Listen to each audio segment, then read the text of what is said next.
여러분들이 잘 알고 있듯이 예수께서는 공생의 초창기에 주로 갈릴리 호수 북쪽 어촌 마을인 가버나움에서 활동하셨습니다. 오늘 설교 본문인 마가복음 1장 21절에서 28절에 나오는 이야기도 그 활동 중에 하나입니다. 아주 초반 이야기예요. 예수께서 안식일이 되어 가버나움 회당에 들어가셨습니다. 오늘날 교회당이라고 할 수 있는 그 회당에 유대인들은 정기적으로 모여서 성경을 읽고, 모든 사람이 읽는 건 아니에요. 그 당시 문맹률이 높아서 아주 특수한 사람들만 성경을 읽었고요. 그리고 또 성경에 대한 설명을 들었습니다. 남자 성인이라면 그 성경 본문에 대한 자기의 생각을 사람들 앞에서 발표할 권리가 있었다고 하네요. 본문 21절에 따르면 예수께서 회당에서 사람들에게 말씀을 가르치셨습니다. 설교하신 거죠. 그걸 들은 사람들의 반응이 22절에 나옵니다. 못 사람이 회당에 모인 그 사람들이 그의 교훈에 논란이, 이는 그가 가르치시는 것이 권위 있는 자와 같고 서기관과 같지 아니함일러라.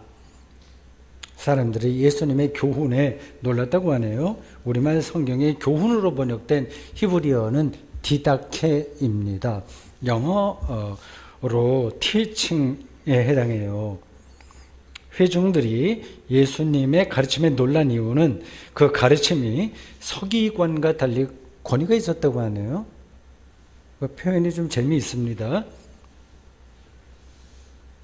예수님의 이 가르치는 권위가 타의 추종을 불허할 정도로 아주 배타적이었다, 아주 독보적이었다 라고 하는 뜻입니다. 사실 가르치는 그 자격증으로만 말하면 서기관들의 권위가 더 높죠. 당연하죠. 그들은 유대교 신학 전문가들이고 예수님은 평범한 목수예요. 오늘날로 바꿔서 생각해 보십시오. 신학대학교 교수와 평신도 노동자가 성경을 읽고 가르친다고 한다면 누구에게 권위가 있는지 불을 보듯 뻔하지 않습니까? 그런데 본문은 예수님의 손을 들어줘요. 그 사실을 생생하게 전하려고 23절부터 특별한 사건을 전합니다. 이게 어떤 일이 벌어졌다는 건지 조금 우리에게 감이 오기 힘든 그런 어떤 사건을 말해요. 그 회당에 더러운 귀신 들린 사람이 있었다고 본문이 얘기해요.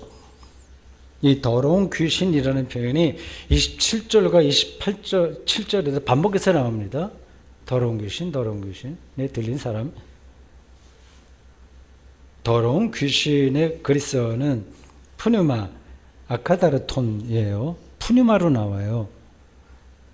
킹 제임스 버전은 이를 unclean spirit이라고 얘기했습니다. 홀리 스피릿과 대비되죠. unclean spirit이라고 번역했어요. 보통 더러운 귀신 하면 사탄, 데블, 마귀, 고스트, 유령, 이런 것처럼 우리가 생각이 되는데 전혀 그렇지 않습니다. 루터 성경은 운자우버러 가이스트라고 번역했어요. 깨끗하지 않다는 거예요. 깨끗하지 않은 가이스트, 영 혹은 정신이라고 합니다. 정신이 깨끗하지 않다는 거예요. 이 23절을 제가 다시 좀 알아듣기 좀 편하게 정리하면 이렇습니다. 깨끗하지 못한 영에 사로잡힌 한 사람이 회당에서 고함치고 있었다. 이 사람이 누굴까요?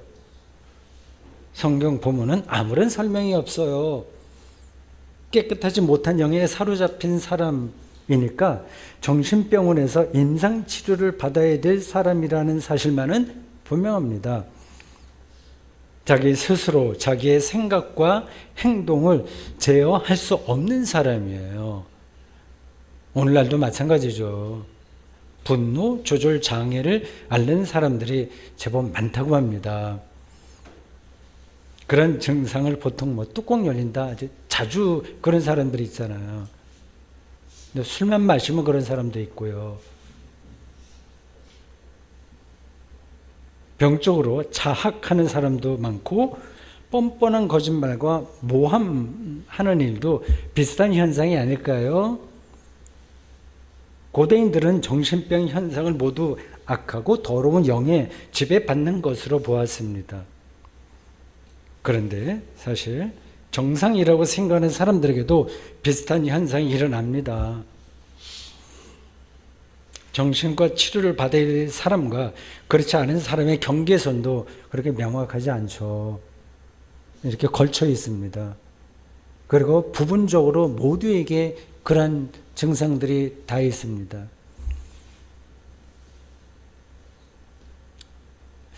개인만이 아니라 사회 전체도 깨끗하지 못한 영에 사로잡힙니다. 사회 전체가 정신병을 앓는 겁니다. 21세기가 그렇지 않을까요? 앞으로 한 5,000년 후에 우리 인류가 그때까지 존속한다면 그들이 21세기를 어떻게 판단할까요? 우리나라 자살률은 OECD 국가 중에서 최고를 기록 중입니다. 일본의 2배나 됩니다. 청소년 자살률도 아주 높고요. 노인 빈곤율과 노인 자살률이 특히 높습니다. 우리나라 국방력은 세계 5위예요. 경제력도 10몇 위, 12위, 13위 이렇게 자랑합니다. 국방비를 30%만 줄여서 사회복지비로 돌린다면 이런 문제가 크게 좋아질 겁니다. 빈곤 문제를 많이 해결할 겁니다. 이거 다 알지만 그렇게 하지 않아요. 미친 거죠. 엉클린 스피릿에 사로잡힌 거죠. 요즘 집값이 좀 내려가고 있다고 하지만 수도권에서 잘 나간다는 아파트 값을 보면 미쳤다는 말을 하지 않을 수 없습니다. 팔레스타인 가자지구에서 죽어가는 어린아이들이 상상할 수 없을 정도로 많습니다. 이런 문제를 유엔을 비롯한 국제사회가 풀지 못해요. 풀지 못하는 건지 눈치 보느라고 안 하는 건지 모르겠습니다. 기후위기 아주 예측할 수 없는 그러한 기후변화라는 말을 오래전부터 하면서도 무한 성장을 향한 열망은 전혀 줄어들지 않습니다. 소비를 줄이지 않는데 어떻게 이 문제가 해결되겠어요? 이렇게 살면 안 된다는 걸 알면서도 거기서 벗어나지 못하는 걸 보면 깨끗하지 못한 영에 사로잡힌 게 분명합니다. 지금 회당에서 소리 지르는 이 사람을 다시 좀 봅시다. 소설가라고 한다면 요 이야기를 이 사람을 주인공으로 해서 이야기를 끌어갈 수 있을 거예요. 역설적으로 어쩌면 회당에 모인 사람 중에서 이 사람만 정신이 온전할지도 모릅니다. 그는 세상 돌아가는 것을 견딜 수가 없는 거예요. 유대는 오랫동안 로마의 지배를 받았어요. 예루살렘 성전은 종교 권력자들의 손에 쥐락펴락합니다.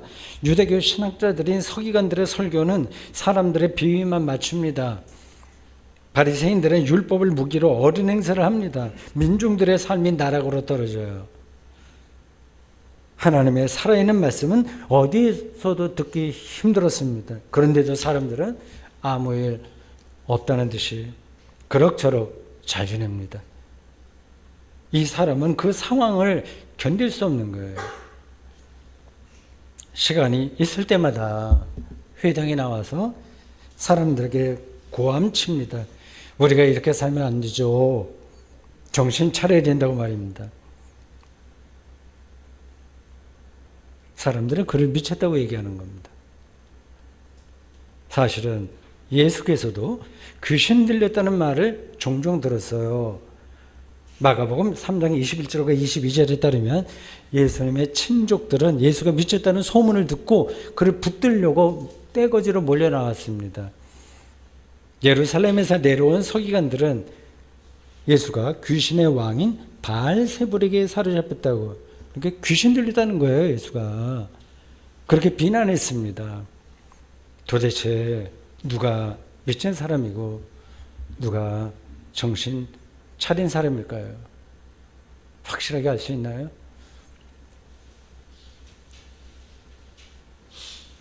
회당에서 소리를 지르는 이 사람이 어떤 이유로 깨끗하지 못한 영, unclean spirit, 에서 사로잡혔다는 말을 듣게 되는지를 우리는 정확하게 알지는 못합니다. 앞에서 짚었듯이, 바로 앞에서 짚었듯이 자기 정신을 차리고 살기에는 이 세상이 너무 망가졌으니까 못 견딜 수도 있고요. 이 사람의 멘탈 자체가 문제가 있을 수도 있습니다. 어쨌든지 당시 사람들이 보기에 그는 정상적인 사람이 아니었습니다. 그는 본문 24절에서 예수께 몇 마디 말을 건넵니다. 우리가 당신과 무슨 상관이 있냐? 왜 우리를 없애려고 하냐? 당신이야말로 하나님의 거룩한 자라는 사실을 나는 안다. 이 정신이 온전하지 못한 이 사람, 그야말로 미친 이 사람의 입을 통해서 예수님의 정체성이 드러난 겁니다. 그 사람만이 정확하게 예수를 알아본 거예요. 마치 니체가 즐거운 학문이라고 하는 책에서 Die Fröhliche Wissenschaft에서 미친 사람의 입을 통해 신은 죽었다, 당신들이 신을 죽였다라고 외친 것처럼 말입니다. 지금 한국교회에 하나님은 살아계실까요? 혹시 교회와 그리스도인들의 행태가 하나님을 부정하는 것은 아닐까요? 이 사람의 말에 예수께서 이런 방구 대답하지 않으시고 꾸짖으시면서 그 사람에게서 나오라고 명령하셨습니다. 그 뒤로 어떤 현상이 벌어졌는지를 26절에 이렇게 설명합니다. 더러운 귀신이 unclean spirit이에요. 이 사람에게서 경련을 일으키고 큰 소리를 지르면 나오는지라. 이 사람에게 나타난 경련과 큰 소리는 치유의 과정에서 벌어지는 현상이에요. 겉으로 보이는 경련만이 아니라 보이지 않는 경련도 있습니다. 세계관이 무너질 때, 그게 바뀔 때 우리는 영혼의 경련을 경험합니다. 지금까지 당연하다고 여겼던 것들이 그렇지 않다는 사실을 알게 되면 충격을 받으니까요. 천동설이 지동설로 바뀔 때 인류는 경련 발작을 일으켰습니다. 사춘기 소년, 소녀들은 모두 그 시기에 경련을 일으키는 듯한 경험을 합니다. 종교 경험도 사실은 경련을 수반합니다. 하나님이 지금까지 내가 생각했던 것과 다른 존재이네 라고 하는 걸 알게 되면 모든 것들이 흔들리기 때문입니다. 그런 충격이 두렵기에 사람들은 신앙의 근본에 대해서 진지하게 생각하지 않으려고 합니다. 두렵거든요. 그 안으로 들어가 보려고 하니까 감당할 수 없거든요. 단순히 교회 생활에만 잘 적응해서 삽니다. 그렇게 신앙 생활하는 게 편안하니까요. 예수 당시 바리새인들이 그랬습니다. 그런데 제자들은 달랐어요. 그들은 직업과 재산과 가족을 떠날 정도로 예수님에게서 충격을 받았습니다. 경련을 경험한 거죠. 영혼의 경련이요. 사실은 우리 인생 자체가 충격과 경련 가운데 놓여 있다는 사실을, 그래서 큰 소리를 지르지 않을 수 없다는 사실을 아는 분들은 다 압니다. 우리 삶 자체가 그렇다는 걸 말이죠. 우리는 어디서 와서 어디로 가는 걸까요? 45억 년이라는 지구 역사에서 인간이 없었던 시기가 훨씬 많고 비교가 안 될 정도로 많고, 앞으로 인간이 사라진 뒤에도 지구에는 각종 생명체가 살아남을 것입니다. 우주 전체에서 인간의 삶을 생각하면 너무 미미해서 현기증이 날 정도예요. 우리가 나이를 먹는다는 사실도 충격이라면 충격입니다. 얼마 전 제 아내 생일에 이런 말을 했습니다. 당신을 처음 교회에서 만났을 때 당신은 대학교 1학년 19살이었는데 지금 벌써 66살이 되었다고 말이죠. 19살과 66살 사이를 생각하면 충격과 경련이 일어날 수밖에 없어요. 그런데도 우리는 일상성 가운데서 아무 일도 일어나지 않은 것처럼 태평스럽게 살고 있습니다. 그러니까 삶이 밋밋한 거죠. 겉으로는 태평스러울지 모르지만 우리 영혼이 여전히 온전한 치유를 경험하지 못했다는 뜻이 아닐까요? 정신이 온전하지 못했던 이 사람에게서 벌어진 현상을 본 사람들은 또 놀랐습니다. 그들의 반응을 27절이 이렇게 전합니다. 다 놀라 서로 물어 이르되 이는 어찌미냐 권위 있는 새 교훈이로다 더러운 귀신들에게 명한즉 순종하는도다 하더라. 권위 있는 새 교훈이라는 표현은 이미 앞에서 예수께서 설교한 다음에 회중들이 보인 반응이에요. 그 대목에서는 설교를 듣고 놀랐고요. 그래서 그런 말을 했고 이번에는 정신병자가 치료되는 현상을 보고 놀라서 그런 말을 한 겁니다. 본문은 정신병 치료까지 디다케, 그러니까 티칭에서 발생한 것으로 본 것이겠죠. 예수의 디다케, 그의 가르침, 그 말씀 말입니다. 예수님의 새로운 가르침을 깨닫고 받아들이면 사람의 영혼이 힐링 된다고 말입니다. 과연 그런가요? 또 그런 경험이 있으신가요? 예수님의 가르침이 참된 힐링의 근원이며 서기관 같은 사람들이 흉내낼 수 없는 배타적 권위라는 말이 옳은가요? 27절 후반절에 보면 좀 독특한 표현이 나와요. 더러운 귀신들도 순종한다라고 말이죠. 더러운 귀신이라는 단어는 unclean spirit이라고 앞에서 짚었어요. 깨끗하지 못한 영, 스피릿 혹은 가이스트, 정신, 이것도 예수께 순종한다는 겁니다. 이게 이해가 될 듯 말 듯하죠. 예수님의 가르침과 그 권위가 압도적이라는 뜻입니다. 이런 깨끗하지 못한 영은 우리 안에 깊숙이, 그래서 웬만해서는 자기 스스로도 눈치채기 힘들 정도의 심연에 뿌리 박혀 있습니다.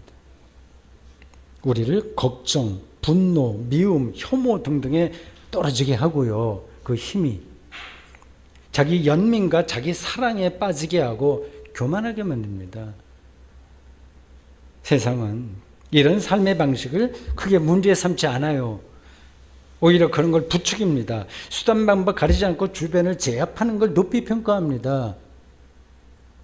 어릴 때부터도 그렇게 교육, 집에서도 그렇고 어디 가서도 그렇게 교육 받아요. 너 무시당하면 안 돼.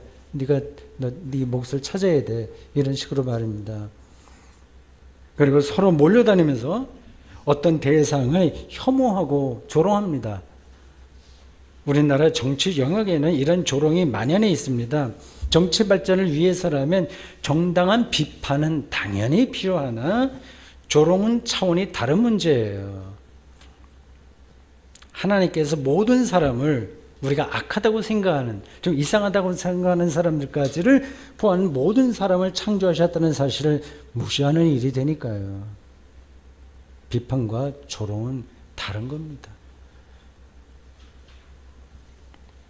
앞에서 열거한 걱정, 분노, 혐오, 조롱 등등은 우리가 마음을 먹는다고 해서 해결되지 않아요. 경험이 있으실 겁니다. 자기의 성찰을 통해서 잠깐은 그런 현상이 줄어들지 모르지만 어느 사이에 막 그게 나타나요. 우리 힘으로 해결할 수 없습니다. 뭐 교육을 많이 받아도 그건 해결이 안 됩니다. 그래서 성경은 거룩한 영을 받으라고, 성령이죠. 홀리 스피릿. 언클린 스피릿이 아니라 홀리 스피릿을 받으라고 말합니다. 깨끗하지 못한 영은 거룩한 영으로 대체될 수 있다는 뜻이에요. 깨끗한 거룩한 영으로만 대체될 수 있다고 하는 겁니다. 우리가 할 수 없어요. 우리 내면에 사랑의 영이 없으면 혐오의 영은 물러가지 않습니다. 진리의 영이 없으면 거짓의 영은 물러가지 않습니다. 혐오와 조롱과 거짓은 매우 매력적인 현상으로 우리 삶에 나타나거든요. 한마디로 쉽게 하면 재미있는 거거든요. 예수께서는 이 사실을 정확하게 가르치셨습니다. 단순히 말로 가르치신 게 아니라 자신의 운명으로 가르치셨습니다. 그래서 복음서 기자는 귀신도 깨끗하지 못한 영도 예수님에게 순종한다라고 말했던 겁니다. 그런 가르침은 예수님만이 아니라 세례 요한에게도 있고요. 구약에 많은 선지자들도 있고 좀 도사라고 하는 사람들 뭐 다 그런 거 가르치고 있지 않냐 이렇게 말할 수 있습니다. 물론 그들도 아주 뛰어난 선생들이고 랍비이고 선지자들이에요. 그들도 하나님의 사랑과 그 진리를 선포했습니다. 많은 사람에게 영향을 끼쳤어요. 그러나 그들은 예수님과 비교될 수 없습니다. 그들은 조상에게서 듣고 배운 것을 전했으나 예수님은 직접 본 것을 가르치셨으니까요. 그래서 예수님의 가르침은 서기관들과 다르게 권위가 있었던 겁니다. 들은 사람과 본 사람이 구별되는 거예요.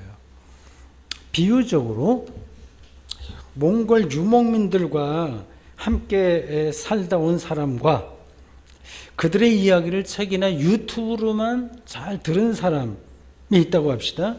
말만 잘하면 거기 가보지 않아도 몽골 유목민들에 관한 정보를 아니까 멋지게 전할 수는 있어요. 그러나 직접 가본 사람의 수준에는 결코 이를 수가 없습니다. 망고에 대한 설명을 사전에서 찾아서 들은 사람하고 직접 먹어본 사람하고는 다른 거예요.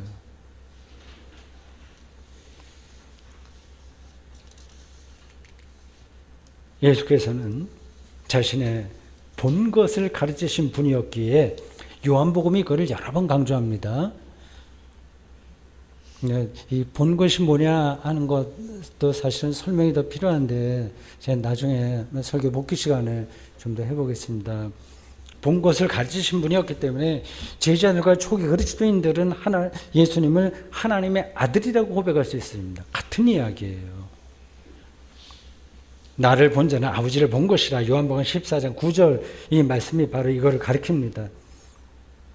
예수께서 보셨다고 하는 그 아버지 하나님의 본질은 생명이에요.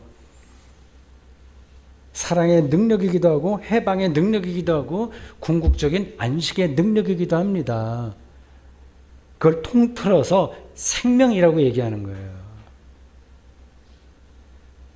예수님을 통해서 제자들과 초기 그리스도인들은 생명을 얻었기에, 즉 구원을 받았기에 예수님을 그리스도이시다 이렇게 고백할 수 있었습니다. 그런 경험들이 여러분의 인생에서 계속 이어집니까? 예수 그리스도를 통해서 생명을 얻는다는 말이 실제로 무슨 말인지 손에 잡히지 않을 수도 있어요. 땅에 사는 동안 좀 화려하게 살고 인기도 끌고 존경받는 인생이 된다는 건가? 하고 생각하는 사람들이 많겠죠. 그런 삶만을 원한다면 굳이 그리스도인이 될 필요 없어요. 예수님을 믿을 필요도 사실은 없습니다. 그런 삶은 세상이 온갖 방식으로 우리에게 제공해 주고 있어요. 자본주의가 이런 점에서는 오히려 더 능력적입니다. 사람들이 원하는 세련된 인생에 관한 가르침은 교회가 아니라 유튜브가 제공하는 시대입니다. 그냥 거기서 그렇게 살면 됩니다. 뭐 그게 굳이 나쁘다고 제가 말하지는 않습니다. 그 정도 수준에서 살면 됩니다.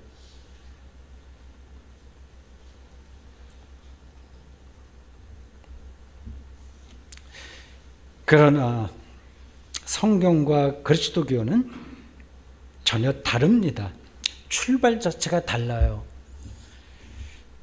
생명의 주인이 하나님이라고 믿는 거죠. 그래서 우리의 생명은 선물이라고 믿습니다. 내가 처리할 수 있는 대상이 아니라 하나님이 주인이시고 그분으로부터 우리가 받은 선물일 뿐이에요. 그걸 전제하고 있습니다. 그러니까 내가 많은 노력을 통해서 생명을 풍요롭게 할 수 없어요. 그건 모양을 만들어 갈 수는 있죠.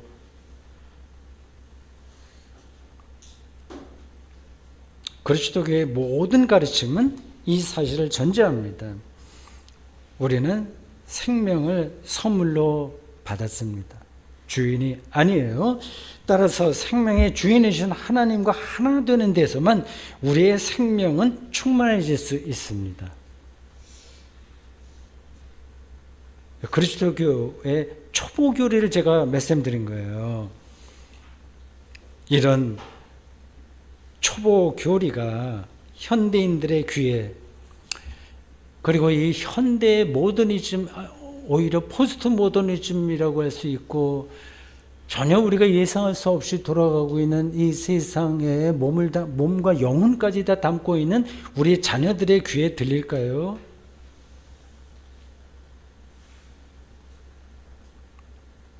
저는 이 문제를 인간의 죄와 연관해서 신학적으로 더 설명하지 않겠습니다. 생명과 그 풍요로움이 세상에서 배운 방식으로 결정되는 게 아니라는 사실만 간단하게 짚으려고 합니다. 사람들은 너나 할 것 없이 늙고 병들고 죽는 걸 가장 두려워합니다. 그걸 피하려고 노심초사해요. 당연합니다. 저는 늙었죠. 70대인데 이제 70대가 시작됐어요. 이 70대가 생명 충만의 절정기라고 생각합니다. 웃으셔도 되는데 여러분들이 너무 진지하게 들으셨네요. 실제로 그렇게 생각을 합니다. 90대가 돼도 그렇게 생각할 겁니다. 나이가 들면 잃는 것이 많으나 새롭게 얻는 것이 여전히 많습니다. 무한하게 많습니다. 우리 인생의 매 순간에 하나님의 창조 능력이 숨어 있기 때문입니다. 하나님의 창조 능력을 보물찾기처럼 세밀하게 살피고 찾고 구하는 사람은 나이가 얼마나 됐든지 상관없이 매 순간을 아찔할 정도로 풍요롭게 경험할 것입니다. 이 엄청난 사실을 자신의 말과 행위와 운명 안에서 증명하신 이가 바로 예수 그리스도이십니다. 생명 구원에서 그의 권위는 그 어떤 사람이나 사상과 비교 불가이고 배타적입니다. 이런 의미에서 예수님은 저에게 그리스도이시고 구원자라는 뜻이에요. 말로만이 아니라 실제로 소테리아 구원자이시고 역설적이지만 오늘 더러운 귀신 들린 사람의 입을 통해서 선포된 하나님의 거룩한 자이십니다. 아멘.